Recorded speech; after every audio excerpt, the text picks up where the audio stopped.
Amados irmãos, com a paz do Senhor, estamos alegres em poder nos comunicar com vocês que podem, né, que estão à disposição. E o assunto de hoje é um dos assuntos mais polêmicos que ronda a internet, né? Principalmente a internet gospel, a internet evangélica e, por que não dizer, também a internet do que tange aos assembleanos. Uma mulher, ela pode ser pastora, né? A Bíblia fala sobre mulheres pastoras, qual é o apoio bíblico para isso e como podemos compreender o fenômeno da atuação feminina na igreja.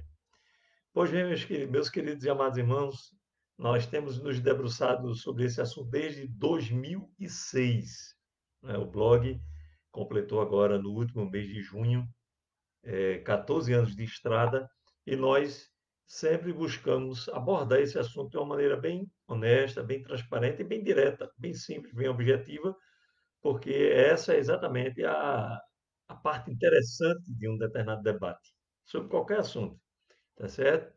Em primeiro lugar, nós temos que a Bíblia, de fato, não fala diretamente sobre mulheres pastoras. A Bíblia é até econômica sobre o próprio pastorado masculino, né? Já mostramos aqui para os irmãos que há apenas uma menção à palavra poimenas, que é a palavra grega para pastor, não é? Relacionada ao homem, relacionada ao ser humano. Está em Efésios capítulo 4, versículo 11, é uma passagem conhecida dos senhores e senhoras, e não precisa de muitas elaborações. Está lá, ele mesmo deu uns para pastores, entre outros cargos. Nós já falamos sobre isso num artigo que postamos, né, algum tempo atrás, sobre as ironias do texto bíblico, que coloca mestres, que coloca professores, coloca profetas acima de pastor, né? Não vamos adentrar novamente nessa questão. Nosso foco aqui é conversar com os senhores e senhoras sobre o pastorado feminino, quão bíblico ele é, etc. e tal. Então, se a gente for partir do ponto de vista bíblico, para dizer que determinado texto, determinado versículo apoia diretamente o ministério feminino, nós estaremos mentindo, porque a Bíblia não fala sobre isso, assim como é econômica no que tange ao pastorado masculino.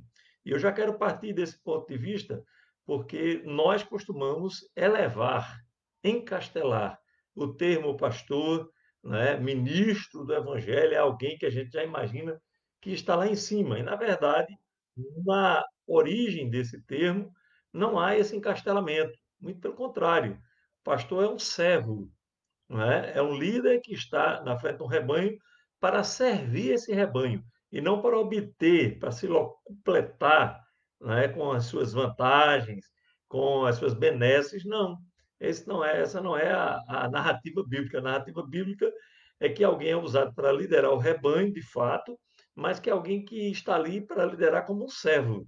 Aliás, a palavra ministro no original latino, né, não existe essa palavra em grego, ela significa exatamente aquela pessoa que serve uma casa, né? É o mestre de cerimônias de uma casa, né? É aquele que serve, que faz por onde nada faltar naquela residência, né? É um cargo, obviamente, de casas abastadas.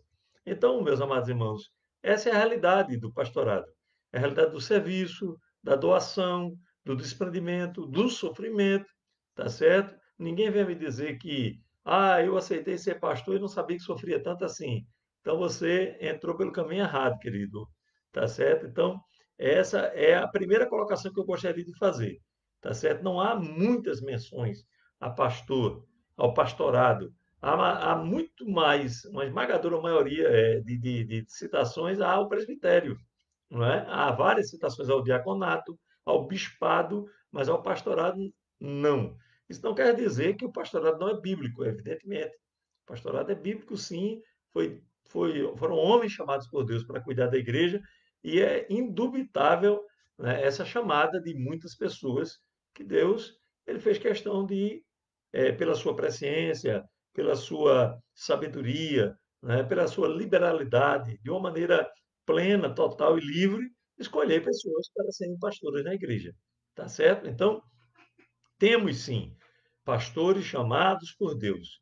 E aí nós podemos perguntar: temos mulheres chamadas por Deus? Eu creio que sim, tá certo? E uma segunda colocação que eu queria já fazer paralela a essa é que eu não seria capaz de defender o ministério pastoral feminino na minha igreja, nem na minha convenção, muito menos na CGADB. Por quê, irmãos? Porque nós já temos inúmeros outros problemas, muito maiores do que um simples crachá ou chamar alguém, um grupo que estava à margem dessa chamada, né, que nós colocamos num pedestal tão alto, tão elevado. Mas, enfim, daqui a pouco a gente debate um pouquinho sobre isso. Mas a realidade é que existem mulheres chamadas. E por que eu digo que as mulheres são chamadas? Tá certo? Mesmo não defendendo diretamente o pastorado feminino. É que o pastorado, como eu já falei, é serviço, é trabalho, é vocação. Né? E é indubitável que, assim como Deus chamou homens para fazer essa tarefa, para realizar essa tarefa tão difícil, para se envolver com pessoas, para cuidar de ovelhas, suas feridas, restaurá-las psicologicamente, restaurá-las espiritualmente, Deus também chamou mulheres para isso. E a prova é as inúmeras pastoras competentes que nós temos, Brasil e mundo afora. Tá certo? Eu cito sempre o exemplo da igreja americana, que consagra pastores, segundo as informações que eu tenho, desde 1918. Então, quando não se falava sequer em feminismo, essa história de feminismo, que é isso, que é aquilo, nem se falava nisso, já tínhamos pastores na Assembleia de Deus Americana, tá certo? Temos algumas situações de pastoras que deram vexame lá nos Estados Unidos, como temos pastores que deram vexame aqui com heresias, com isso, com aquilo, né? E esse é um terceiro tópico do assunto que nós queremos trazer. Mas, amados, 99% das heresias que nós conhecemos, tá certo? Foram criadas por homens. Tá aí, todas essas seitas foram criadas por homens, a maioria esmagadora, 99%. Eu não saberia nem citar aqui para vocês uma seita criada por mulher, né? De tão abundantes que são as seitas criadas por homens. Então, não vai ser a mulher no pastorado que vai representar a criação de uma nova seita, de uma heresia, de algo distorcido diante da palavra de Deus. Não, muito pelo contrário, tá certo? Nós temos inúmeras evidências de que os homens criam muito mais seitas e mais heresias do que as mulheres, tá certo? Temos mulheres como uma pastora chamada Valnice Milhomes aqui, que criou inúmeras heresias, etc. Alguém até foi atrás dela, etc. Enfim, tá certo? Lá fora nós temos escândalos causados por mulheres pastoras, temos 10 vezes mais escândalos causados por homens pastores. Então, não vem ao caso esse tipo de debate. Isso aí é uma falácia, tá certo? Uma falácia das mais deslavadas possíveis, tá certo? Um comentarista famoso, né, de grande estirpe, de grande envergadura, disse certa vez que as mulheres elas são mais suscetíveis, porque são mais sensíveis, né? São mais, vamos dizer assim, mais suscetíveis a determinada palavra. Alguém diz faz uma determinada colocação, as mulheres, glória a Deus, aleluia, choram com mais facilidade, etc. e tal, porque é da natureza feminina. E ele disse que isso podia ocasionar, né, heresias e problemas e etc., se a mulher fosse pastora. Ora, senhores e senhoras, eu já vi tanto filme nessa minha vida, nessa minha curta vida, eu tenho apenas 50 anos, mas esses 50 anos foram dentro da Igreja Assembleia de Deus, graças a Deus, e eu já vi muito filme. Eu já vi pastores, por exemplo, que de uma instrução, de uma doutrina, de 1 hora, ele chorava 15 minutos. Então, paciência, gente. Quem é mais sensível, quem não é? Isso é um debate irrelevante. Né? É a mesma coisa de nós queremos que, por exemplo, numa EBO só preguem pastores efusivos. Não, porque a gente tem um um modo assertivo de pregar, e aí tem que ser todos pastores, tem que ser pastor efusivo, aquele camarada intempestivo, que grita, que vai de um lado a outro do púlpito e tal, e a gente sabe que isso não contribui em nada, absolutamente nada. Até porque cada pessoa tem o seu modo de enxergar a vida, de se posicionar, uns são introvertidos, outros são extrovertidos. Então, não vem ao caso simplesmente a maneira como eu falo, porque eu sou mais pentecostal do que aquele, ou do que aquele outro, ou menos pentecostal do que esse ou aquele outro. Então, isso não vem ao caso, gente. Vamos dizer assim, essas características pessoais, elas não influem no modo como Deus usa. Deus usa o fleumático e Deus usa aquele sanguíneo. Ah, é o mesmo Deus. Deus não muda o temperamento de ninguém. Outrora se pensou na Assembleia de Deus que aqui todo pastor, por exemplo, deveria ser aquele camarada fechado, da cara de cara dura, né? Cara de delegado, porque senão ele transmitia fraqueza, ele transmitia falta de autoridade, e isso é uma balela, gente. Quantos pastores da cara fechada batiam na mulher em casa? Quantos pastores da cara fechada eram adúlteros? Né? E se descobriu o pecado, se disciplinou, muitos caíram no ostracismo e etc. e tal, mas a cara era fechada, a cara era padrão, paciência, essas coisas são absolutamente assim, sem, não dá nem para a gente nominar, classificar esse tipo de colocação de comportamento, tá certo? Um outro aspecto importante para nós trazermos aqui ao debate é com relação à mulher, ela é, o argumento literalista semântico, que é muito debatido na academia, é muito colocado naqueles que são contrários ao ministério feminino, né? Eles sempre dizem: olha, veja aí na Bíblia, não tem nenhum momento Deus dizendo que a mulher seja esposa de um só marido. Tem, pelo contrário, marido, o bispo seja marido de uma só mulher, e etc. e tal. Veja, só tem homens no mistério de Jesus, etc. Gente, se a gente for pegar esse argumento, a gente se acaba. Olha, o id, Marcos 16 e 15, é masculino. Orai sem cessar, Tessalonicenses 17, é masculino. Aliás, todas aquelas recomendações do capítulo 5 de Tessalonicenses são masculinos. Dons espirituais, a um ele tem os dons de curar, outro de profetizar, outro de interpretar as línguas. Tudo no masculino, gente. Tudo, absolutamente tudo masculino. Todas as ordenanças de Jesus, masculino. Ide e fazer discípulos, masculino. Tudo masculino. Então, se a gente for pegar esse argumento, que é o chamado argumento literalista semântico, não sobra nada para as mulheres, absolutamente nada. Então, o que é que faremos? O que é que faremos? Nós vamos fazer a nossa harmonização com o nosso tempo, porque o texto é muito claro. Se ele é masculino, se dirige aos homens. As mulheres são de fora. De fora. Eu até escrevi uma coisa interessante dia desses aí, que o termo discípula, o próprio termo discípula, ele só ocorre uma vez em todo o Novo Testamento. Então, se só ocorre uma vez, e a hermenêutica diz que tem que ter várias referências, né? Falam em cinco, alguns estudiosos falam em cinco, pelo menos, então a gente vai ter que tirar, né? Não existe discípula, só existe discípulo. Ide e fazer discípulos. E o pastor que escreveu um artigo fantástico, né, sobre de Deus em Xeque, está aí o Josué Salgado, que está no meu blog, eu já referenciei aqui algumas vezes, vou colocar de novo nos comentários para que vocês possam acompanhar. Está lá dizendo que se fosse cumprir literalmente o que está escrito, a mulher estaria errada simplesmente ao pregar, porque ela estaria pregando para o homem. Não pode.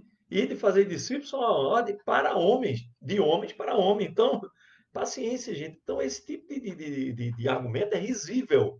Risível. Tá certo? Olha, quer ver uma coisa? Estamos colocando mais um argumento aqui. Não há essa, essa gama de cargos que nós temos hoje. Se a gente disser assim, olha, vamos tirar o que não tem na Bíblia. Ok, assina embaixo. Vamos tirar o que não. Aliás, desculpa. Vamos tirar da igreja o que não tem na Bíblia. Muito bem. Rebobinei aqui a fita. Muito bem. Vamos lá. Vamos tirar o que não tem na Bíblia. A gente tira púlpito, a gente tira paletó, a gente tira inúmeras situações da liturgia. Não existia coral, não existia conjunto, não existia ciclo de oração, não existia escola dominical, não existia campanha evangelizadora, não existia grupo de jovens, tá certo? Não existia ciclo de oração infantil, não existia As classes, né? As classes é coisa aqui de 1780, recente, né? Não tinha escola dominical na igreja primitiva.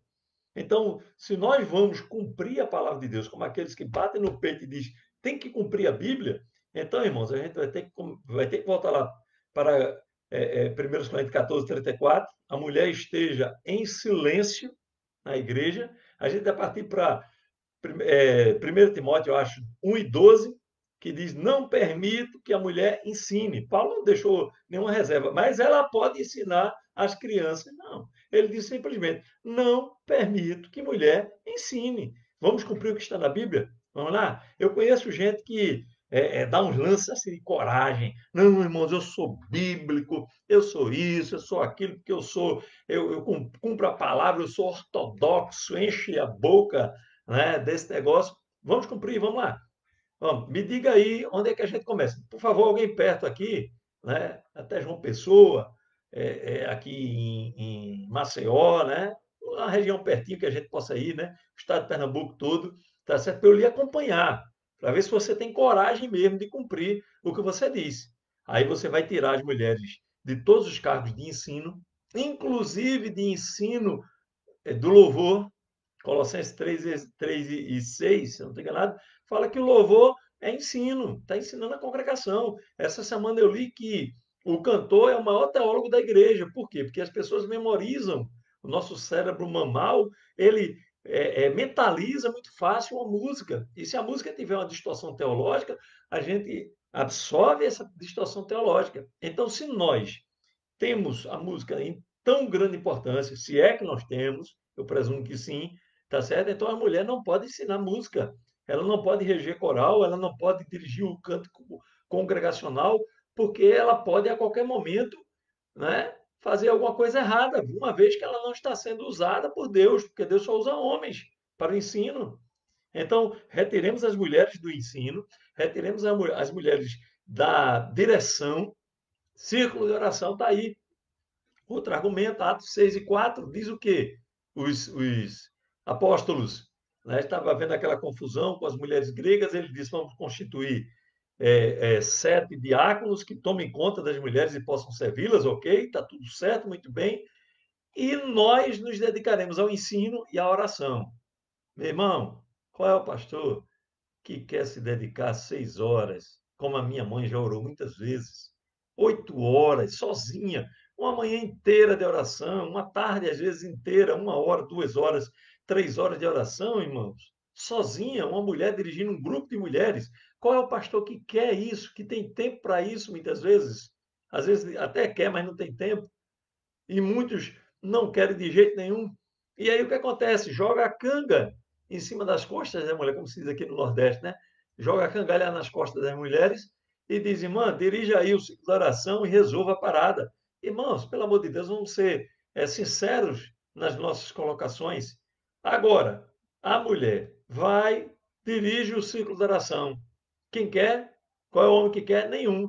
Aí depois que uma mulher dessas diz assim, não, eu queria também ser pastora. Ah, não pode não, irmão. Espera aí.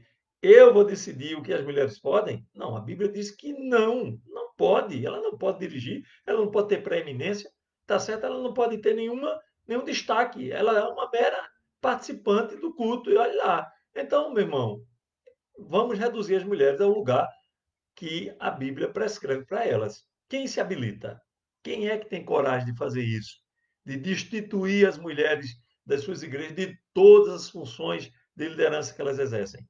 Tá certo? Qual é o pastor que quer, por exemplo, ensinar crianças irrequietas? Aí chama a professorazinha da escola dominical e diz assim: olha, fica aí, irmã, com essa classe de crianças barulhentas, né? Que ficam gritando. Hoje se escolhe professor de escola dominical para a classe de crianças, não é para aquela, não é porque ela tem uma boa carga teológica. Se escolhe porque ela sabe gritar mais que as crianças. Irmão, eu já vi muito filme, meu amado. Não vem conversar bobagem para mim, não. Qual é o homem que quer dirigir uma classe de crianças? Qual é o homem que quer dirigir um grupo de adolescentes? Não quer. Então pega uma irmãzinha e diz: irmã, Jesus lhe chamou. Onde é que está na Bíblia, irmão?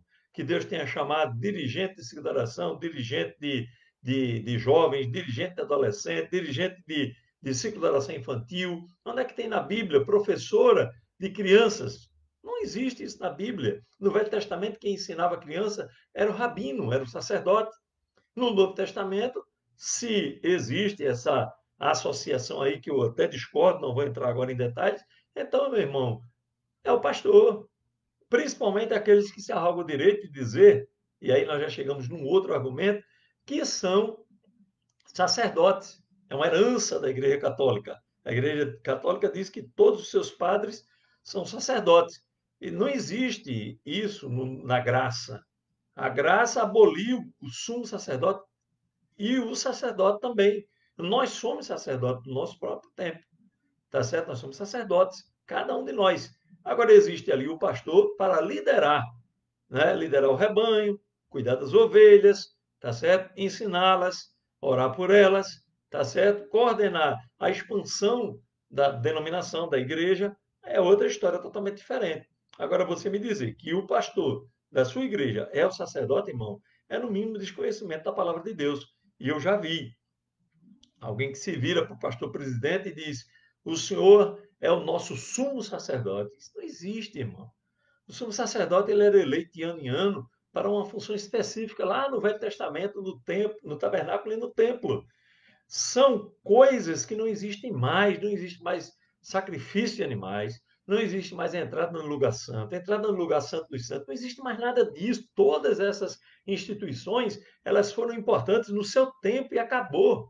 Agora é Cristo e a graça e acabou essa história. Tá certo? Então, esse encastelamento, isso é parte desse encastelamento. A Igreja Católica adora isso, adora hierarquia, né? Gosta muito desse afunilamento, porque aí ela empodera quem está em cima e quem está embaixo tem que ouvir que é a voz de Deus que está falando. Né? Existe esse argumento psicológico, né? Para que a massa, as pessoas fiquem reféns daquele pensamento. Se for um bom líder, amém, aleluia, glória a Deus. Se for um mau líder, todo mundo se cala porque é um enviado divino. Isso não existe, irmão. Né? O pastor é questionável, o pastor é confrontável, se existe essa palavra, né? Nem sei.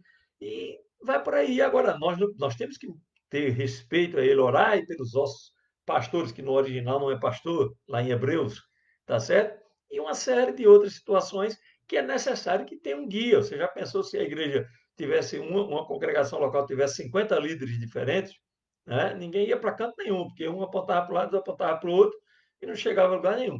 Isso não vem ao caso, tá certo? A realidade é que não existe sacerdote hoje. Então se pega essa ideia de sacerdócio e se aplica à igreja. Aqui tem um sacerdote. E como lá no Velho Testamento não existe sacerdote do sexo feminino, então na igreja também não existe sacerdote do sexo feminino. Isso não existe, porque sacerdote não existe na igreja, irmãos.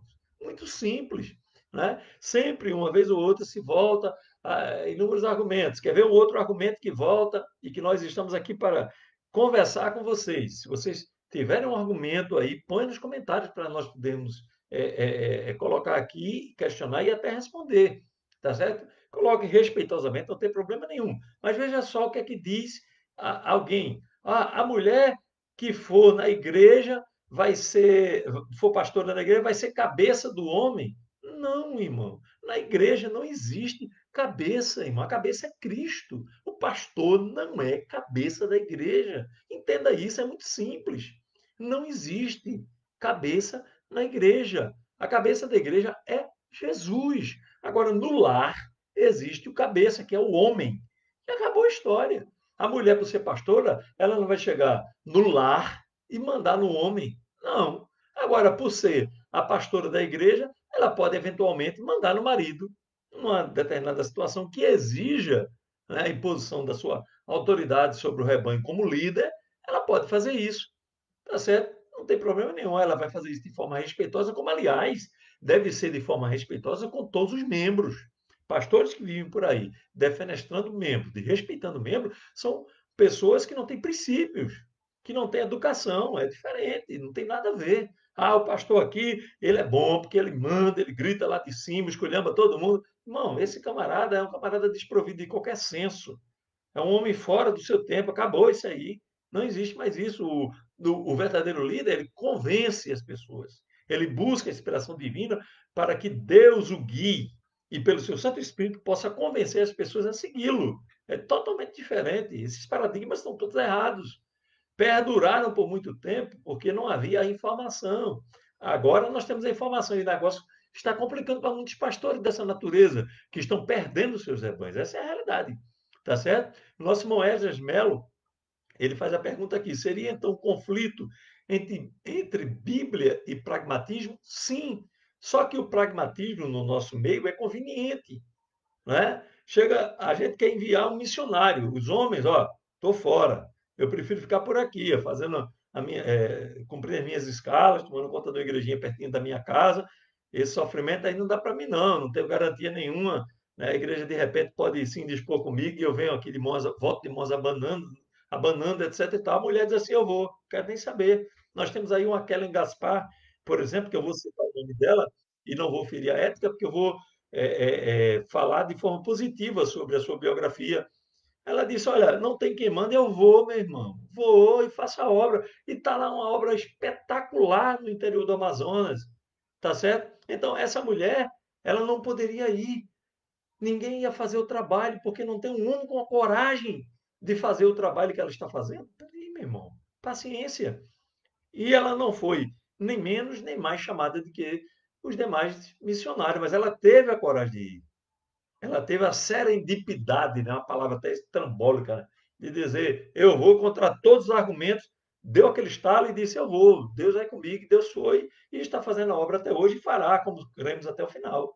Então, nessa hora, o pragmatismo entra em ação, a conveniência entra em ação. Por quê? Porque ninguém quer ir. E o desafio é grande, é pesado, então a irmã vai.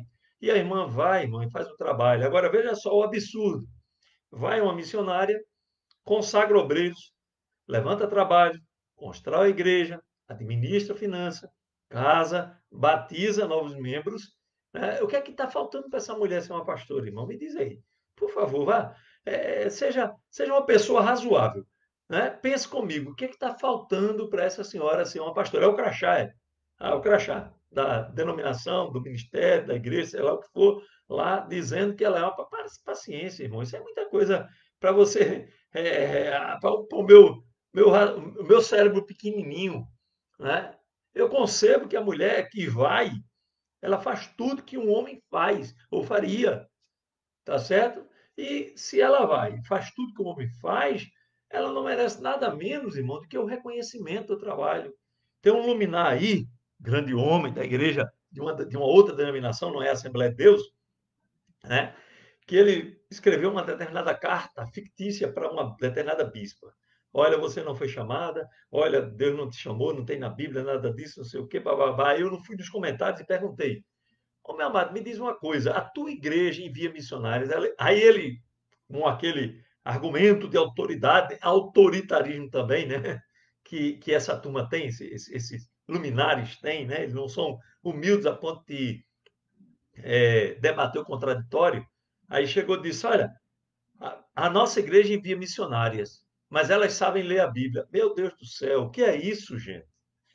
Pelo amor de Deus, elas sabem ler a Bíblia? O que é que a Bíblia diz sobre missionárias? Me diga, por favor, abra aí a sua Bíblia e me diga um versículo que diga assim: envie missionárias, estão autorizadas, elas serão uma bênção, etc.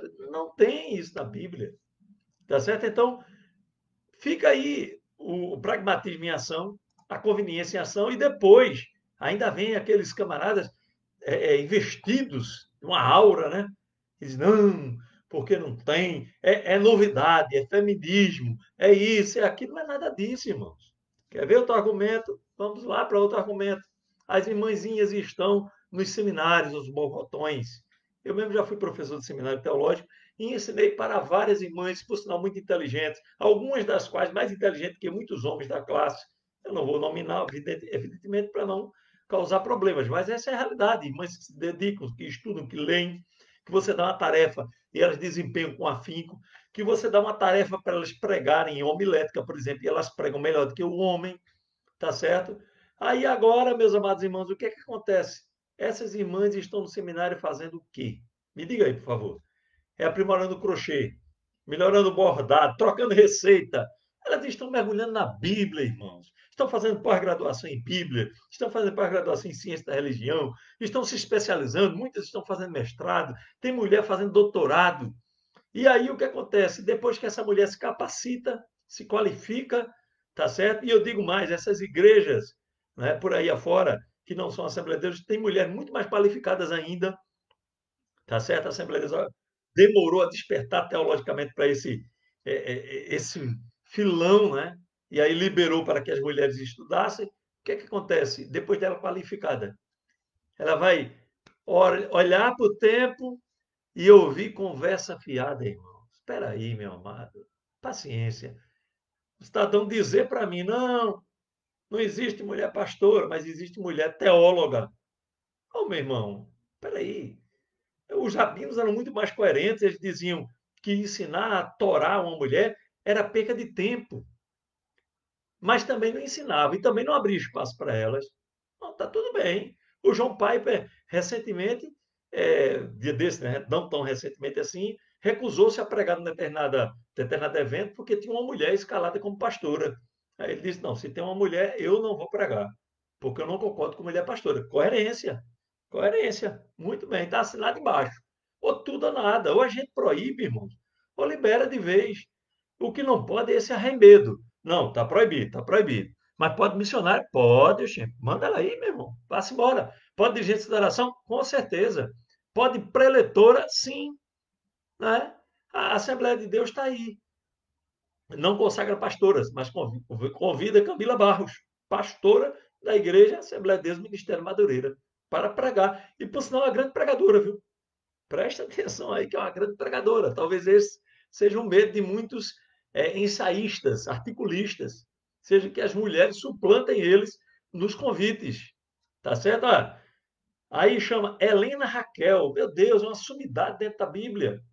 Não vou discutir detalhes, isso ou aquilo, porque os detalhes são discutíveis até para os homens também. Mas a grande questão é que prega demais e prega mais do que muitos homens. Tá certo? Nós temos que reconhecer isso.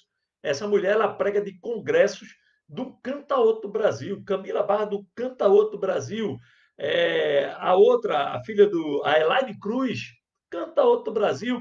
A CGADB chega ao cúmulo, junto com a CPAD, de importar pregadoras dos Estados Unidos para cá, Marlene Lefebvre, Michelle Williams, né? Vem para cá, as mulheres, né? Tira até os brincos, descaracteriza a mulher, ela vem pregar, irmãos, vem ensinar. Pastores estão na plateia, pastores presidentes, inclusive.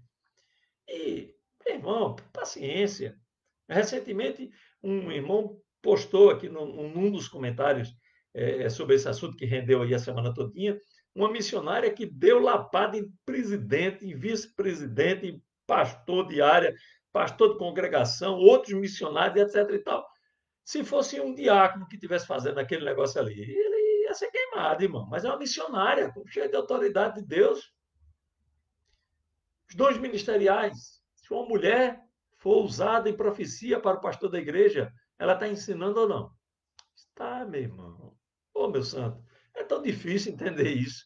Eu fico pensando como é que o pessoal consegue entender uma coisa e não consegue entender a outra.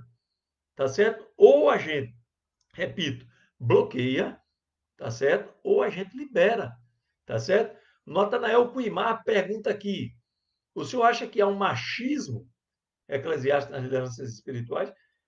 Não, não, não acho que seria exatamente machismo. Né? A minha questão é a seguinte: eu entendo dessa maneira, né? Não é a minha questão, entendo dessa maneira, que há um sentimento arraigado na liderança, né? Convencionou-se, radicou-se no inconsciente coletivo que quem lidera é o homem. Quem prega é o homem. Quem é pastor é o homem. Então, agora, para abrir para as mulheres, não dá. Tudo bem, meu irmão. Agora, por que é que eu abro essa? Aí eu volto a essa questão da conveniência. Por que é que eu abro para umas funções e outras não? Ah, não. Espera aí. Tem um outro argumento. É que não abre porque pastorado é chamada. Pastorado é chamada. Será, irmão, que é chamada mesmo? Como dizem, eu creio na chamada, mas note o encastelamento da colocação. É algo assim, ó, fora de tudo aquilo que se faz na igreja, maior, mais elevado. Aí nós temos lá, na lista de dons ministeriais, capítulo 12 de Coríntios, profetas acima de pastores, mestres acima de pastores, apóstolos acima de pastores. E aí, irmão? É vocação no sentido da colocação que se faz comumente ou é a função? É aquela pessoa chamada por Deus para cuidar, para assistir, né? Então, nós precisamos pensar sobre isso. E aí, como há esse sentimento arraigado, bota a mulher lá no canto, tá certo? Mas não tem sentido nenhum. E teria sentido se nós disséssemos assim: vamos bloquear de vez. Ok, está tudo certo. É uma questão de coerência. Mas do jeito que está, irmão, não dá para a gente entender essa contradição. Pode ser uma coisa, mas não ser outra. Aí ela não lidera a congregação. Nós temos aqui na nossa convenção igrejas que têm 100 pessoas, 120 pessoas. Nós temos comissões de mulheres com 500 irmãs, com 400 irmãs. E aí agora? Ah, ela não dirige a congregação porque é muita gente, é um grupo grande. Ela pode dirigir um ciclo de oração, irmão, mas o ciclo de oração que a irmã dirige tem 500 pessoas. E aí, como é que fica a situação? Ela é a líder de 500 mulheres, de 400 mulheres, de 300 mulheres. A gente sabe que tem igreja bem pequena, que é um grupo pequeno, de 20, 30, 40 pessoas. Mas tem comissões, aqui na minha convenção, por exemplo, que são imensas, enormes. Não é? E está lá liderada por uma mulher. Então, irmãos, paciência, não dá para a gente entender, tá certo? Não tem, inclusive, na Bíblia, que o Aldo Souza está lembrando, nenhum versículo a palavra missionário, nem no sexo masculino. Ele diz: ide e fazei discípulos, pregai a todas as nações, ide por todo mundo, pregai o evangelho a toda criatura. Mas não tem um cargo específico. Né? Talvez o irmão queira até frisar aqui a questão de que esses cargos foram criados pela necessidade da igreja. É o cargo de maestro do conjunto. Não existia, irmão. Não existia nem conjunto, quanto mais maestro do conjunto. Mas hoje nós precisamos de ter um maestro conjunto para liderar um órgão de louvor na igreja. Pronto, tá certo? Para completar, a gente coloca a maestrina, né? E o marido dela está lá no grupo, muitas vezes. Ela é maestrina do coral. E o marido está cantando no coral, ela está liderando o marido. E aí? Então, o pessoal, é, sabe como é? Pega assim, como Jesus disse, né? Engole um camelo e coma um mosquito. Né? Não, ela não pode, mas pode ser. Ah, ali tá. Peraí, meu irmão, paciência. Eu não tenho condições de entender esse tipo de coisa, não. A minha mente é muito limitada. Eu reconheço que a minha mente é limitada para entender esse tipo de contradição. Tá certo? É, uma outra colocação aqui que a gente pode fazer, né, dentro desse rápido diálogo que estamos tendo sobre o assunto mulheres no ministério é a questão da teologia da queda. O que é a teologia da queda, em resumo? É que quando Adão e Eva estão no jardim, Deus não fala em subordinação. Ainda que saibamos que o homem foi criado primeiro, ele tem a proeminência, está tudo certo.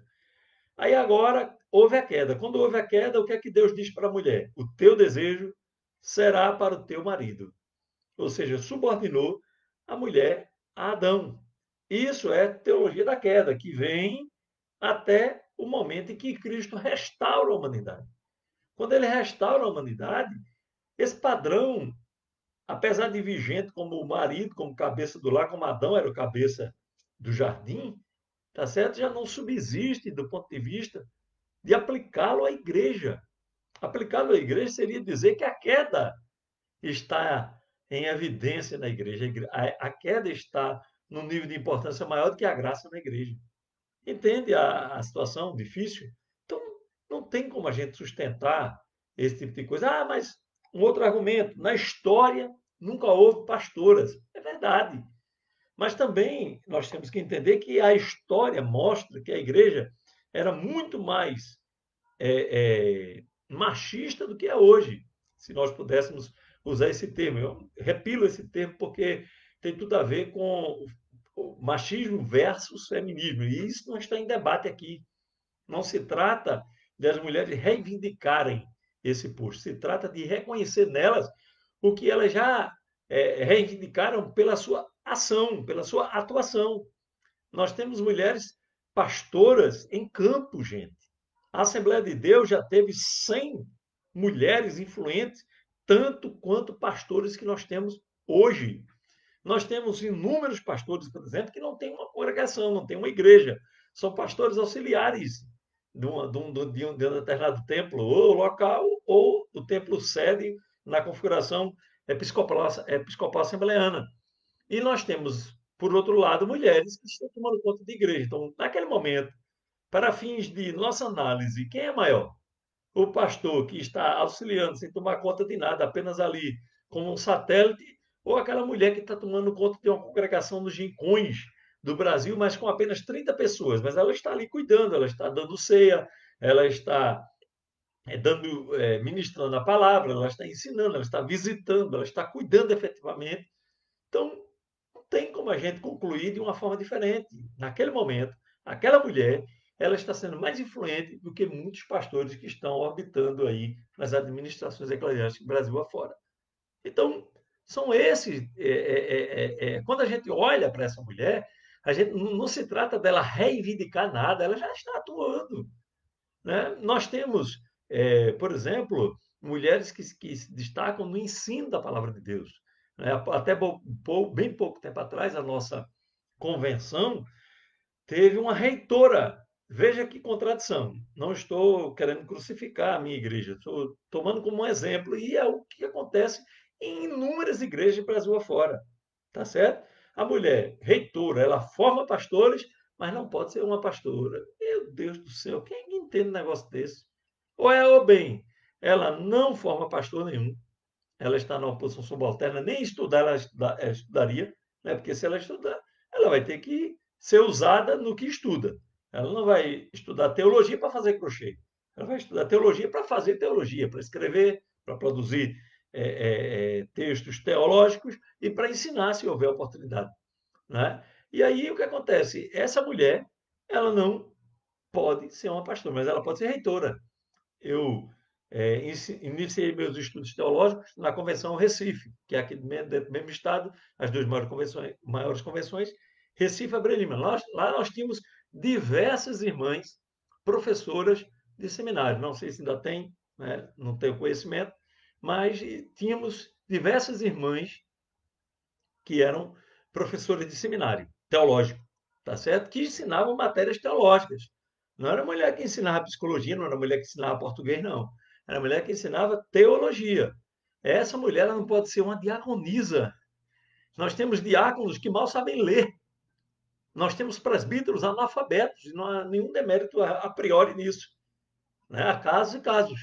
Mas uma mulher com conhecimento teológico, formação em teologia, pós-graduação, mestrado, até doutorado, muitas vezes, pós-graduadas e etc. Então, um monte de diploma de braço do braço e dando aula. Mas ela não pode ser uma diaconisa, ela não pode ser uma presbítera, se é que existe esse termo. Ela não pode ser uma pastora. Espera aí, meu irmão, pelo amor de Deus. Né? Se faz eventos na Assembleia de Deus e coloca lá no cartaz, pastor fulano de tal, pastor fulano de tal. Aí a mulher, preletora, essa Marlene Lefebvre, ela é uma pastora. Ela lidera uma igreja enorme junto com o marido lá nos Estados Unidos. Quando ela vem para cá, coloca palestrante Marlene Lefebvre. Pronto. Palestrante, está tudo certo, tudo bem, ok. Irmão, isso tem um nome. Chama-se dissimulação. A gente dissimula a realidade para não querer enfrentá-la. Eu não digo que nós, disse isso no início, do dia para a noite vamos agora liberar o pastorado feminino. A minha colocação aqui é parar de usar esses argumentos falaciosos. Nós temos que entender o seguinte: não existe base. A gente tem um costume de não consagrar mulheres. Ok, está tudo certo. Mas você dizer assim, não existe na Bíblia, aí você teria que aplicar o mesmo raciocínio a tudo que não existe na Bíblia e a gente usa. A coisa é de tal forma que não existe na Bíblia nem púlpito como nós o conhecemos. Né? Aliás, na Idade Média, o púlpito ficava no meio da igreja. Nós já escrevemos sobre isso. No nosso blog colocamos até algumas fotos. Na hora da prédica, o prelado subia, né, naquele estrado, naquele púlpito ali mais alto, aquele lugar mais alto, e a congregação ouvia daquele lugar alto. Era até um sinal de autoridade. Tá certo? Nós importamos essa realidade da Igreja Católica e damos um valor imenso ao púlpito. Dizemos até que ele é o santo dos santos, dizemos que ele é o altar, dizemos isso e aquilo, é o lugar mais santo da igreja. Quando, na verdade, gente, não existe isso. A igreja é santa. Se o tempo foi consagrado a Deus, ele é santo. Ponto final. Não tem um lugar mais santo, aquele cantinho ali, olha, lado direito, lado esquerdo, mais perto do pastor, mais longe dele. Gente, é essas coisas que se radicam no inconsciente coletivo e que não trazem nenhuma importância. Nenhuma importância. As irmãs estão fazendo um trabalho fantástico. Estão aí, olha, ciclo de oração. Tem mulher que já orou hoje 2 horas. Um trabalho que nós temos aqui na nossa igreja, em muitas igrejas do Brasil, a oração missionária, oraram 2 horas. Não chegou um homem lá se brincar. E as irmãs estão lá e não estão nem aí. Estão tranquilas fazendo o trabalho. Tá certo? Eventualmente, uma ou outra diz assim: por que não? Se a gente já faz tudo isso, por que a gente não pode ser, né, uma ministra para servir bem lá, uma mordoma, né? Não sei nem se existe essa palavra, mas exercer a mordomia para fazer o melhor para a igreja. Por que não? Por que não? Hã? Por que a gente não pode? Aí entra em parafuso o homem. Não, não pode, porque na Bíblia não diz. Irmão, na Bíblia não fala de paletó. Na Bíblia não fala de liturgia com 3 hinos e depois o conjunto coral, vocal, não sei o quê, leitura da palavra de Deus, 1 hora de estudo bíblico. A Bíblia não tem declaração infantil, a Bíblia não tem escola dominical, a Bíblia não tem 1 milhão de coisas que a gente usa. E outra coisa, não apenas usa, como dá uma importância extrema, né? Tem gente que, se tirar ele daquele órgão, ele se desvia de tão importante que ele acha. Então, paciência, gente. Tá certo? O nosso irmão, nosso pastor Marcos Pereira aqui fala da cronologia, né?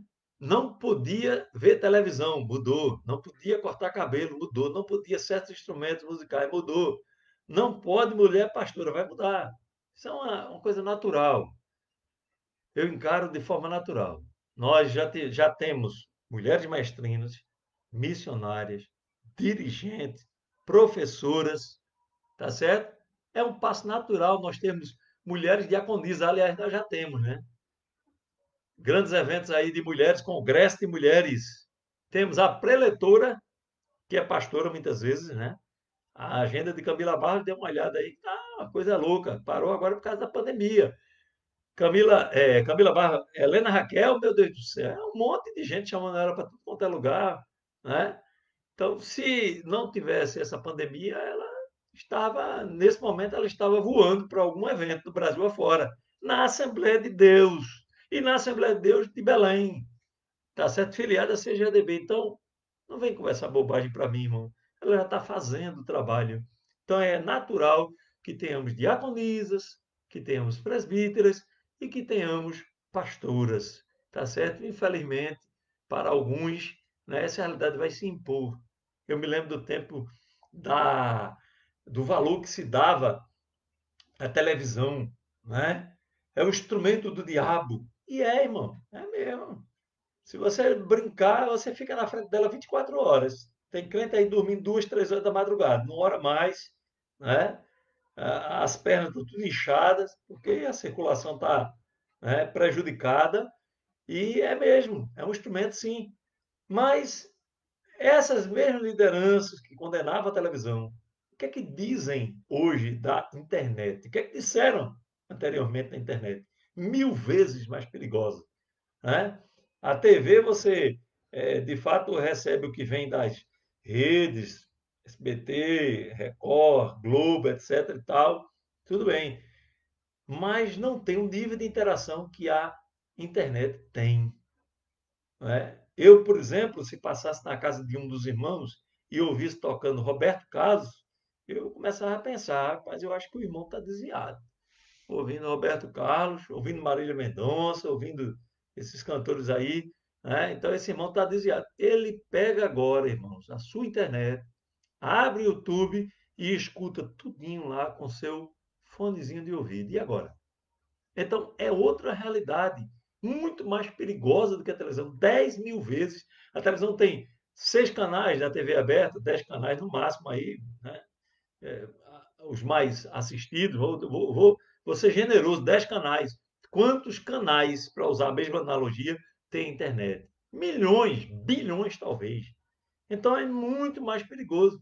E não houve essa celeuma toda, porque nós costumamos dar valor a uma coisa e desprezar a outra quando deveríamos estar dando valores equivalentes às mesmas coisas.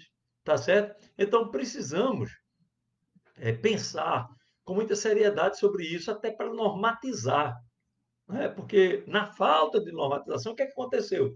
Publiquei hoje na minha linha do tempo aí no Facebook. Se você não leu, dê uma navegada aí que você vai ver. Um crachá de esposa de pastor. Né? Automaticamente, o pastor ganha o seu crachá, né? Ou ganhou num determinado momento da história, mas eu não duvido que ainda hoje esteja acontecendo isso em muitas igrejas filiadas à CGADB. Eu gosto sempre de frisar isso porque outras convenções já consagram mulheres, como a convenção do pastor Câmara, que eu não lembro, CADB, lembrei do nome. Né? A CADB já consagra mulheres ao pastorado. Mas a realidade é a seguinte, é que muitas igrejas, a Assembleia de Deus filiadas à CGADB, já dão um crachá de esposa de ministro. Ela é ministra, ela é pastora, automaticamente, porque esposa de pastor. Tá certo? Então, na falta de uma normatização, o que acontece é isso. Tá certo? Na falta de uma normatização, a missionária, ela vai para o campo e olha para um lado e para o outro e diz assim, olha, tem um enfermo para ungir. Eu vou chamar o meu pastor que está a 800 quilômetros lá na cidade, né, na capital. Não. Ela pega o óleo, unge e o doente é curado. E aí, meus irmãos, como é que é a situação? Chegou o dia da ceia, o obreiro não vem. Ele está a 400 quilômetros, a 500 quilômetros. O que é que a missionária vai fazer? Me diga aí. Meu irmão, ela vai partir o pão, distribuir o vinho, o povo ceia com alegria, Jesus derrama poder, batiza, o povo vai-se embora para casa tudo fortalecido e o nome de Jesus é glorificado e acabou a história. É essa a realidade, tá certo? Agora, é muito fácil quando você tem um monte de obreiros, né, um batendo com a cabeça no outro, dizer, aqui não consagra a pastora. Aqui, meu irmão, é muito fácil, né? Tem um outro aspecto interessante, né? Eu vou ver aqui os comentários de vocês e vou é, percorrê-los aqui. Mas tem um detalhe interessante, é o seguinte, é, a, ia falando aqui e fui ver os comentários e terminou passando batida aqui, né? É, bom, mas vamos prosseguindo aqui, já eu devo me lembrar, tá certo? Com relação a uma outra questão aqui, né? Usos e costumes e doutrina. Duas questões. Primeira questão, distinguir o que é doutrina, que é o que está na Bíblia, do que é tradição. Temos que ver o contexto cultural no qual Paulo deu a ordem às mulheres em Corinto, às mulheres, no caso de Timóteo, e etc. e tal. Isso aí é um aspecto interessante. Outro aspecto com relação aos usos e costumes. Mulher no púlpito? Ops! Uma sainha justa? Né? Esse negócio não vai dar certo. Mas, irmão, dá oportunidade no púlpito à cantora, irmão. A cantorazinha que vem lá, toda cocotinha, né? Uma roupa apertadinha, não sei o que, sensual muitas vezes. Então, não se sustenta. É aquele tipo de argumento que, pelo amor de Deus, não, já pensou uma mulher fazendo uma reunião com um grupo de homens? Qual é o problema? Qual é o problema? Se essa mulher é uma mulher chamada por Deus, tem a direção de Deus, tem a bênção de Deus, então vai ser uma bênção o trabalho, uma reunião vai ser uma bênção. Quantas reuniões improdutivas os homens fazem? Ficam se lamoriando, né? Ficam pelos cantos dizendo que estão sendo perseguidos, que gente está falando que não sei o que não sei o que lá, e a hora passando a reunião se acaba e não tem nada de produtivo. Quantas vezes acontece isso? Ora, eu converso com gente do Brasil todo, pastores de todos os estados praticamente do Brasil, e todo mundo tem a mesma queixa. São reuniões que não chegam a lugar nenhum, tá certo? Planos mirabolantes que não chegam a lugar nenhum. Está na vontade de Deus, Deus não faz. Tá certo? É, muitas vezes não tem nem planos. Essa é a realidade. Aí a mulher vai lá, planeja, organiza, deixa tudo certinho, funciona, acabou. Tá certo? O pastor Israel Araújo, nosso amigo que é da CPAD, escreveu um livro, 100 mulheres que fizeram a história assembleiana. Dezenas de mulheres pastoreando campos.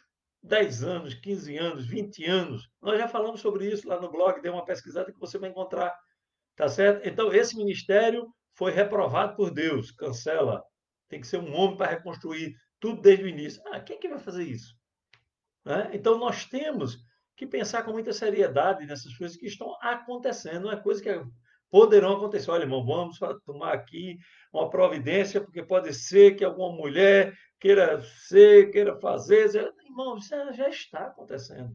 Nós temos que nos adequar a essa realidade. Tá certo? Com relação à sensualidade, o homem também pode ser sensual. Tá certo?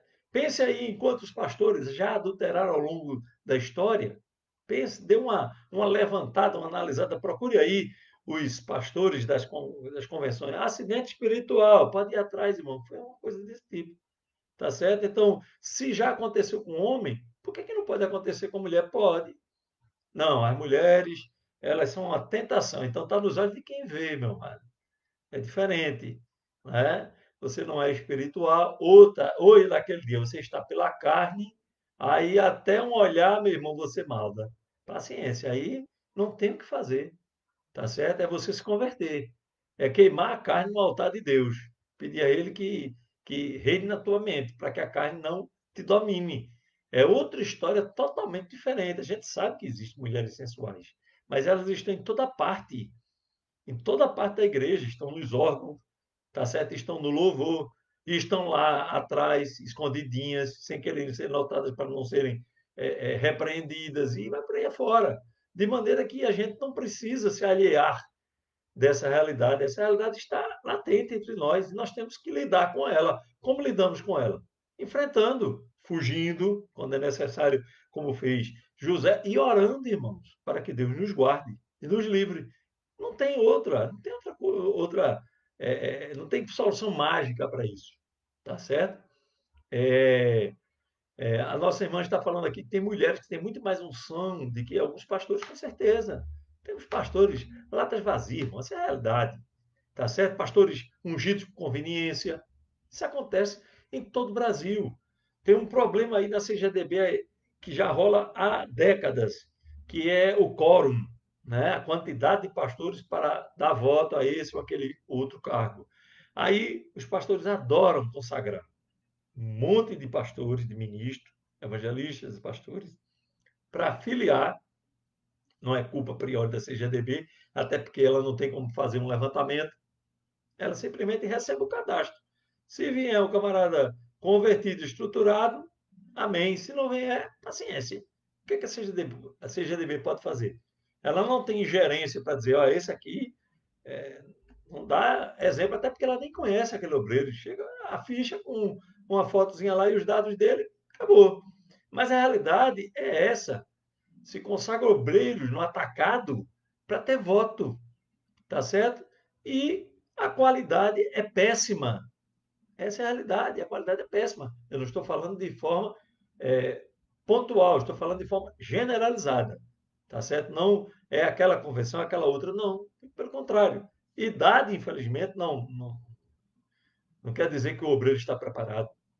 Né? Nós temos obreiros muito jovens, fundadores da Assembleia de Deus, não, menos de 25 anos, todos dois. Hoje, em muitos lugares, eles nem seriam diáconos, né? E a respeito dessa questão de idade, nós até já falamos, né? Tem gente que não consagra porque a pessoa é jovem, mas ele mesmo foi consagrado jovem. Aí, depois que ele foi consagrado, fecha a porteira e diz: agora não passa. Por que você não diz assim, não, irmão, não quero?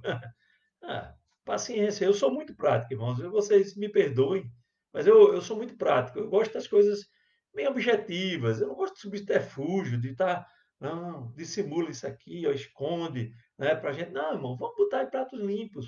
Essa é a realidade assembleiana. Então, muitos obreiros são desqualificados E as mulheres estão se qualificando. Esse é o grande diferencial desse nosso momento. É como os jovens, temos jovens extremamente preparados, gente que tem uma biblioteca grande, imensa, que você olha assim e diz, rapaz, eu não tenho nenhum texto do que esse camarada tem.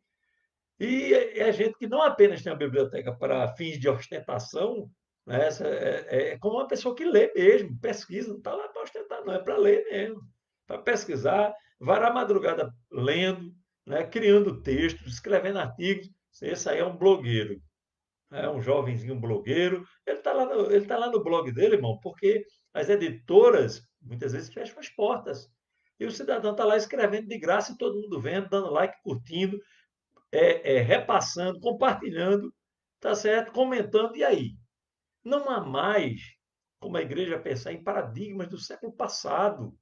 Olha, autor bom é aquele que publica pela editora XYZ, que ele tem um livro, tem um compêndio. E um autor bom é quem escreve, e escreve com qualidade argumentativa, né? Qualidade bibliográfica, qualidade argumentativa. É aquela bênção, o nome de Jesus é glorificado, a gente aprende, é bênção. Tá certo? Essa é a realidade. Então, a realidade vem mudando tantos paradigmas quanto sejam necessários. E eu digo, mas isso é um trabalho de Deus. Deus está quebrando paradigmas em toda parte, em todo canto. Tá certo? A gente que pensa. Tem gente agarrada com estruturas arcaicas, tá certo? E não quer largar de jeito nenhum. Você vai ser obrigado a largar, querido. Não tem como você represar as mudanças que estão em operação hoje na igreja. E eu falo especialmente pela Assembleia de Deus. Nós estamos vivendo uma quebra de paradigmas generalizada. E muito mais paradigmas vão ser quebrados. E a gente não pode impedir que eles sejam quebrados. A gente tem que se adaptar. A gente tem que estar antenado, olhando direitinho para ver o que é que a gente tem que fazer para se antecipar à quebra desses paradigmas. Mas eles estão aí para serem quebrados, vão ser quebrados. Deus não vai impedir deles serem quebrados, tá certo? E a nós só cabe se adequar a esse tempo, se harmonizar com o que está acontecendo, sem deixar de ser bíblico, sem precisar de se desviar, mas conhecendo o tempo, é o que diz o texto, né? Um dos textos, né? Estamos precisando de uma geração que conheça esse tempo, porque muita gente está arraigada no tempo passado, né? Agora mesmo nós estamos informados aí pelo pastor Carlos Roberto através das suas postagens, ele bem ativo na igreja, que o pastor José Wellington Júnior será reconduzido, provavelmente, uma vez que não se apresentou chapa concorrente. A CGDB vai ser reconduzido por aclamação. Ora, CGDB, irmão, como é que está a CGDB? Cumpriu as metas? Cumpriu os planos? Chegou aonde? O presidente está influindo de fato nos rumos da denominação. Então, essas coisas estão mudando e mudando muito rápido, tá certo? Aqui o Reginaldo Elias está falando sobre a consagração de homens solteiros para presbitério, se é certo. Se esse homem tem é, experiência, se ele tem exemplo, se ele tem testemunho, não há problema nenhum. Daniel Berg e o Navingre eram solteiros quando chegaram no Brasil. O pessoal dá um tilt assim, o cabeção ferve. Essa é a realidade, tá certo? Aqui no estado de Pernambuco, os dois presidentes das duas convenções eram muito jovens quando foram consagrados. Salvo engano, não anote esse número, por favor, você pode depois consultar. O pastor Ailton José foi consagrado aos 28 anos. Um obreiro extremamente jovem. Não estou questionando se ele foi chamado ou não. Eu estou apenas relatando um dado na equação aqui. Então, nós temos inúmeros obreiros. Emílio Conde foi um dos grandes escritores da palavra de Deus aqui no Brasil, né? Um dos grandes mestres da palavra. E, salvo engano, ele morreu solteiro, nunca foi casado. E aí, meus amados? Então, tem muitos casos desses, tá certo? Então, por outro lado, nós não podemos apenas levar em conta a questão das irmãs preparadas. Cuidado, né? Se nós fôssemos consagrar todo mundo que é preparado, irmão, aí o negócio complica. Cuidado para não exagerar na dose. Você tem que ter um olho numa coisa e um olho na outra. Né? As mulheres estão se preparando mais que os homens, muitas sim. Tá certo? Agora, o fato de elas serem preparadas não significa que são todas chamadas. Até porque bastaria o camarada colocar um diploma na parede e dizer, pronto, agora esse aqui é pastor, porque já tem o diploma de teologia, e não é bem assim. Tem algumas faculdades aí que são, que têm uma reputação duvidosa, né? Que dizem, olha, você faz o curso, por sinal muito barato e bem em um curto espaço de tempo. Quando concluir o curso, recebe o diploma e já recebe a sua carteira de pastor. Então, isso aí não existe, irmão. Isso é uma coisa ilógica. Não é porque alguém é formado em teologia, né? Cuidado para não dizer o que eu não disse. Não é porque a mulher está nos bancos de uma faculdade teológica que ela é chamada. Eu estou dizendo é que, à medida que ela se qualifica, é natural que ela anseie aquele cargo. Até porque ela vê gente despreparada que está lá, tá certo? Então, se ela ansiar e Deus chamar, qualificar e disser consagre, quem sou eu para dizer que não consagra? Eu vou dizer, não, de jeito nenhum. Mas Deus está confirmando, a irmã prega bem, a irmã ensina bem, a irmã tem sido usada na obra de várias formas, há inúmeros ministérios. Né? Então, por que não? Por que não consagrá-la? Ah, porque a nossa igreja não consagra desde XYZ. Paciência, irmão. Tá certo? Esse argumento é risível. Risível. Eu diria que até é vergonhoso citá-lo. Tá certo? Porque pelo tempo fica complicado. Tá certo? É, seria interessante para a consagração pastoral a Assembleia de Deus adotarem concílios. Está aqui a palavra do nosso Ademir Júnior, que não é assembleano, não é demérito dele, mas eu concordo também, tá certo? Elevaria a qualidade das consagrações.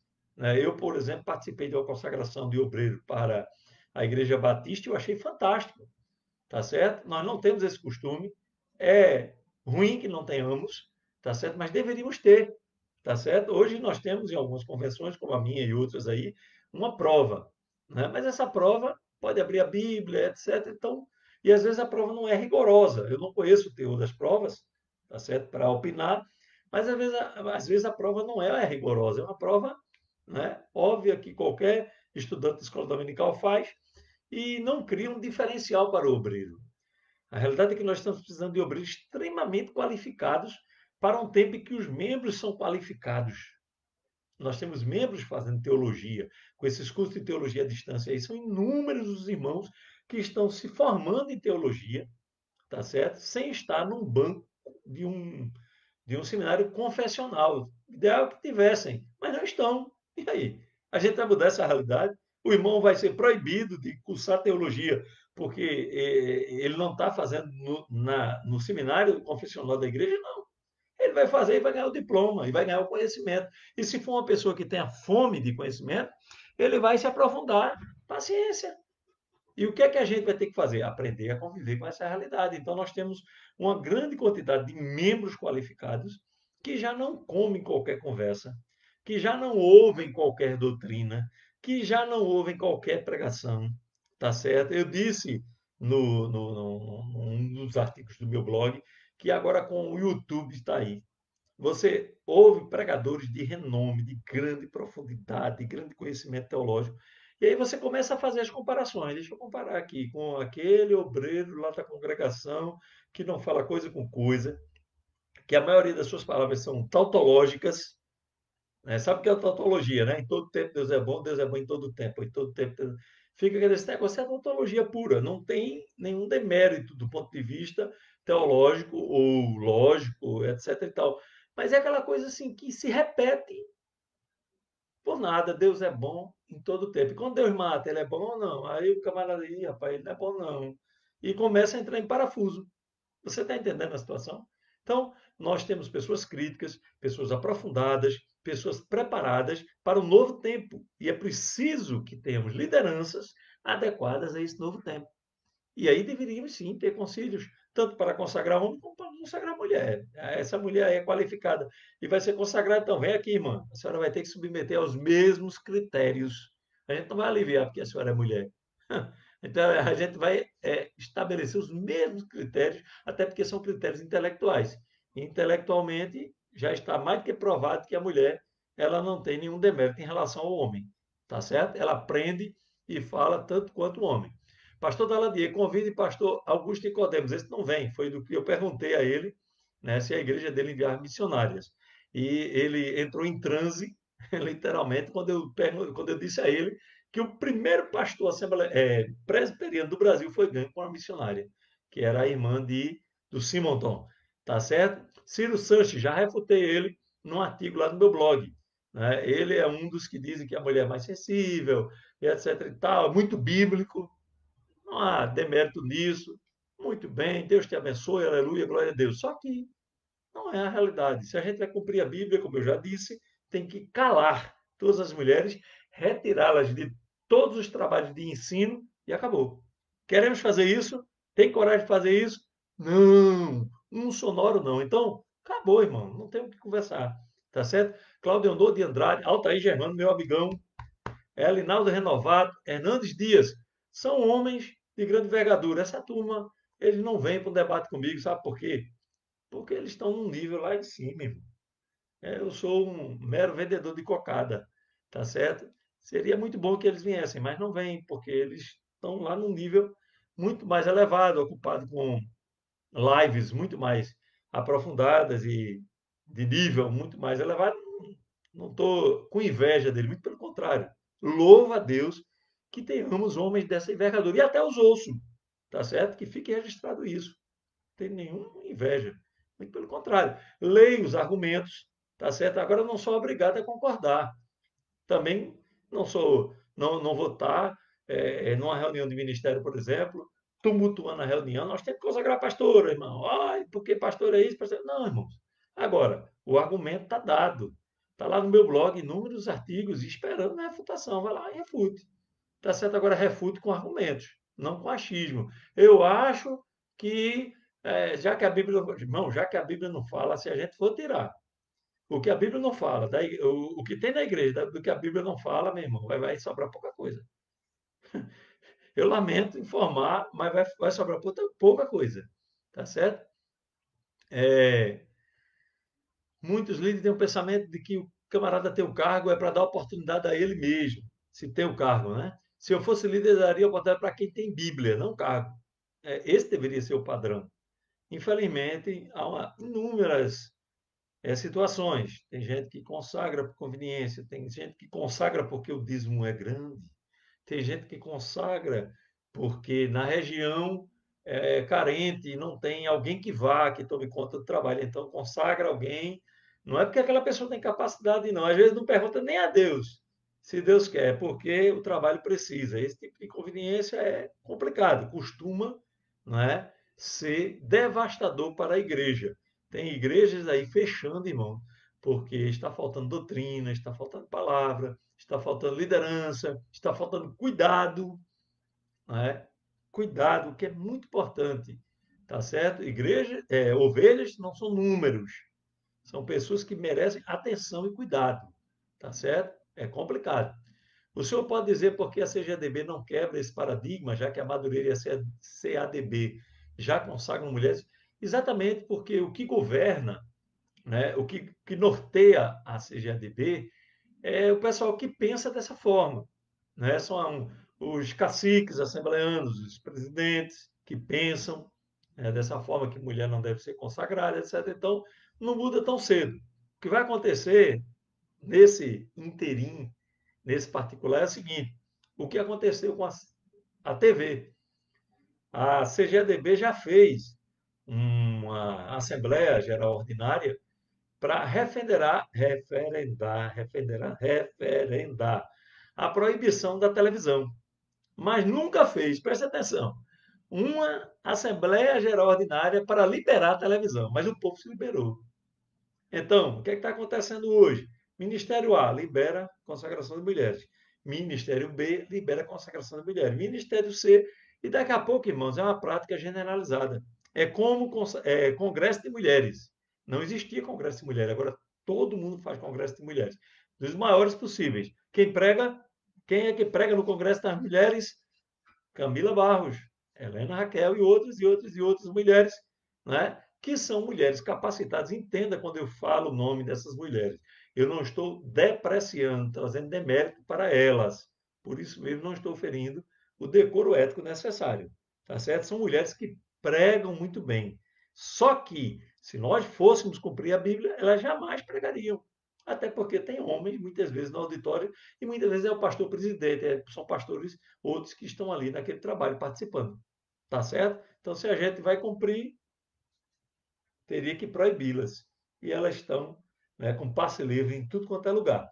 Então, a CGADB não quebra esse paradigma simplesmente por uma questão política. Quer ver um exemplo paralelo aqui, parecido com esse, tem tudo a ver?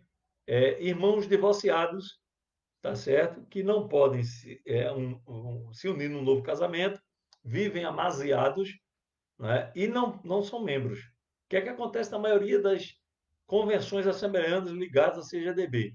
Eles ficam alijados do processo, ficam alijados da ceia, não pode ser membro, etc. E tal. Qual seria o ideal? O ideal, do ponto de vista prático. Ora, o irmão vive bem com a esposa, vive bem com os filhos, não tem nenhum impedimento legal, não tem um outro casamento do qual ele não se liberou, tá certo? Então, o que é que tem que se fazer? Faz uma comissão, avalia o testemunho dele na igreja, na família, na vizinhança. 4 pessoas ou 5, põe um termo, pode descer as águas. Acabou a história.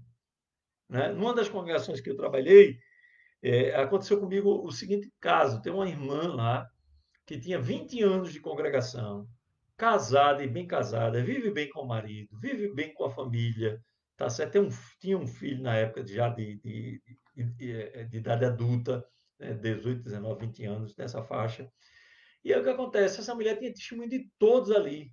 Mas o marido, por um capricho besta qualquer, disse assim: Olha, eu quero morrer com o nome solteiro, o Estado Civil solteiro na identidade. Por que cargas d'água? Ele pensa assim, paciência, deixa para lá. Mas a irmã não pode ser refém desse pensamento do marido dela. O que é que se devia fazer? Faz uma comissão, chama a irmã, tem bom testemunho, lavra um termo para se perceber que não foi feita uma coisa fora de padrão, uma coisa assim, às pressas, não. Um negócio detalhado. Visitamos a irmã tais dias, entrevistamos tais e tais pessoas, está aqui a assinatura delas, tá certo? Dá um bom testemunho da irmã, o marido dá bom testemunho, blá, blá, blá, blá. Pronto. Aí, 4 obreiros assinam que fizeram aquela visita, que levantaram aquelas informações e para resguardar, até para resguardar o próprio ministério, a irmã desce as águas e acabou. A irmã chorava feito criança, pastor, eu quero descer as águas. É um absurdo que eu não possa descer as águas, eu não possa cear, participar do pão e do vinho. Uma irmã dessa morreria, irmão, sem poder participar de um sacramento por causa de uma ordenança humana. Paciência, irmão. Paciência, tudo tem limite. Uma coisa é uma coisa. Uma coisa é o camarada que vive, separa de um aqui hoje, e casa com a outra ali, separa da outra ali, vai para ali, não sei o quê, tem 200 mulheres no fora, Brasil afora, aí é uma situação. Tá certo? Esse camarada até merece uma disciplina. É outra história. Tá certo? Mas tem esses casos de que eu falei, o exemplo dessa irmã que eu citei agora há pouco, abundantemente do Brasil afora. Tá certo? E não se toma uma providência. Por que não se toma uma providência? Puramente uma posição política. Tá certo? Então, essa é a realidade. Tá certo? Exatamente aqui, né? É, o máximo que a mulher pode ser consagrada é como missionária. Né? Eu acho que ela, como missionária, é maior do que presbítero, um presbítero. É maior do que um diácono. É ou não é? Um diácono, ele não ministra a ceia. Eles podem até servir a ceia, o que é diferente. Um diácono, ele não batiza novos membros. A irmãzinha lá no rincão, ela batiza. Ela vai fazer o quê? Ela vai esperar que um pastor venha para batizar? Não, ela batiza, ela casa. Um diácono não faz casamento. Pelo menos por aqui não faz. Tá certo? E a missionária faz. Em campo ela faz. Ela pode não fazer aleatoriamente, mas em campo ela faz. Tá certo? Então, por que essa mulher não pode ser consagrada ao pastorado? Vai entender. Né? É, Então, nós finalizamos por aqui. Tá certo? Tem muita gente aqui com muitos questionamentos, mas em linhas gerais, queremos que abarcamos o assunto. E nós estamos falando aqui, eu queria deixar muito claro isso. Primeiro, eu não sou feminista. Primeiro. Segundo, a minha mulher não manda em mim. Terceiro, eu sou o cabeça da igreja. Quarto, eu subscrevo o credo da minha igreja, acredito em tudo, mas eu não sou obrigado a concordar com tudo, como é o caso do casamento que eu falei aqui agora. Tá certo? A princípio, não vou causar turbulência, mas de forma, meu pastor pode ficar, dormir tranquilo. Nunca vou abordar esse assunto numa reunião para trazer a pauta, até porque eu não tenho poder de pautar nada, mas chegar e dizer, irmão, olha, eu quero, porque eu quero. Não, de forma alguma. Tá certo? Agora, se houver um debate, eu entro com os argumentos que apresentei aqui e outros. Tá certo? Tá aí as ironias do texto bíblico. É um dos textos que escrevemos. Tá certo? A mulher pode ser profetisa, pode ser mestra. Nós temos uma Bárbara Freiberg, que escreveu o, a chave linguística, né, junto com o marido, que é um livro usado de 10, entre 10 seminaristas. É uma mestra. Não tem como a gente concluir de outra forma, a gente não tem como dourar a pílula. Não, ela é olha, essa mulher, ela é uma erudita, mas ela não é uma médica. Não, paciência. Tem poucos homens na história assembleana, para usar aqui a minha própria igreja, sem falar das demais, que irão chegar, não é que chegaram, não é que irão chegar a 30% do que essa mulher chegou com o material, o vasto material que ela mostrou, que ela criou. Paciência, nós temos que reconhecer o talento, tá certo? Nós temos, é, veja a loucura que eu vou fazer agora, 50% dos pastores assembleanos que existem no Brasil hoje pregam menos do que Helena Raquel. Entendeu o drama, não? 50%.